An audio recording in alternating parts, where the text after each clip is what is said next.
All right, folks, with me now, former Reagan economist Art Laffer. All right, Art, I almost don't know where to begin here, but let's just say you talked about monetary policy, that the Fed is behind on monetary policy and some other things. What issues do you have with this Powell Fed and the mistakes that they've been making up to this point? Well, I think the real problem that Powell has been making is he's been making the policies that you should buy bonds to push bond prices higher to lower interest rates. That's what the Fed believes. They've believed that since Ben Bernanke, Janet Yellen, Powell, which is exactly the incorrect way of looking at it, my view.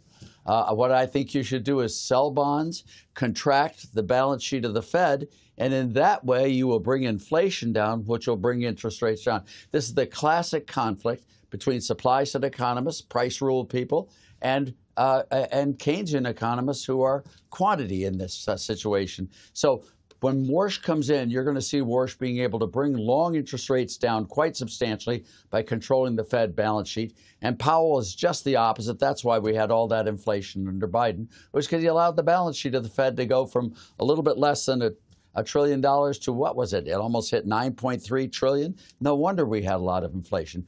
Warsh won't make that mistake. He will not. So, Warsh is, he's talked about his desire, to your point, to bring that balance sheet down. And at the same time, yes, that's correct. That he wants to cut rates, or he's willing to cut rates. He warns that the Fed may be behind the curve. So we just got some updated economic data from them. And it seems almost nonsensical. They see inflation going up. They see unemployment going down. And yet, that's not what the trends suggest. I mean, the real long-term trends say maybe the jobs market needs some help. I think the big question, though, is how does Warsh influence a Fed where it feels like everyone there has a bolted position? They bolted in, and they're not data dependent, that whatever's driving them is driving them, and they can't be swayed. How can Warsh overcome that?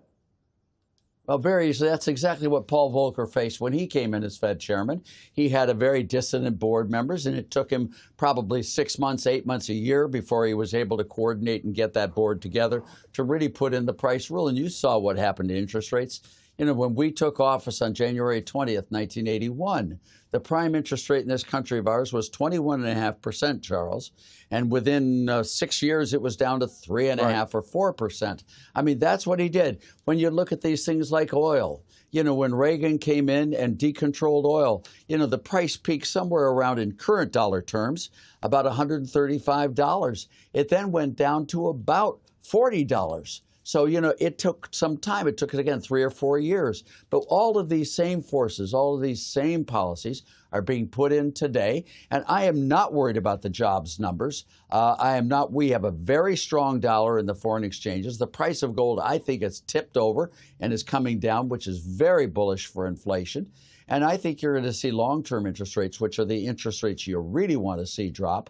I think long-term interest rates will drop a little bit below 4, maybe down to 3.5%, 3.75% within the next year. I think you're going to see all of that because of Warsh and because of very good economic policy sitting in the marketplace. So, I'm just not worried about this. The job numbers, I hear so many people who don't understand it. We had 3 million illegal aliens coming in per year, and now we have 2 million leaving. That's a swing of 5 million. Half of those people are in the labor market. So you're losing about 200,000 people per month solely because of the immigration numbers. That has nothing to do with the economy. It's like if we annexed a county in Mexico and counted all those people who were working as part of our labor force. That wouldn't be. Our labor force and our jobs market is in fine shape, frankly, and our policies are fine. And I'm not really concerned about what's going on in the numbers that we see.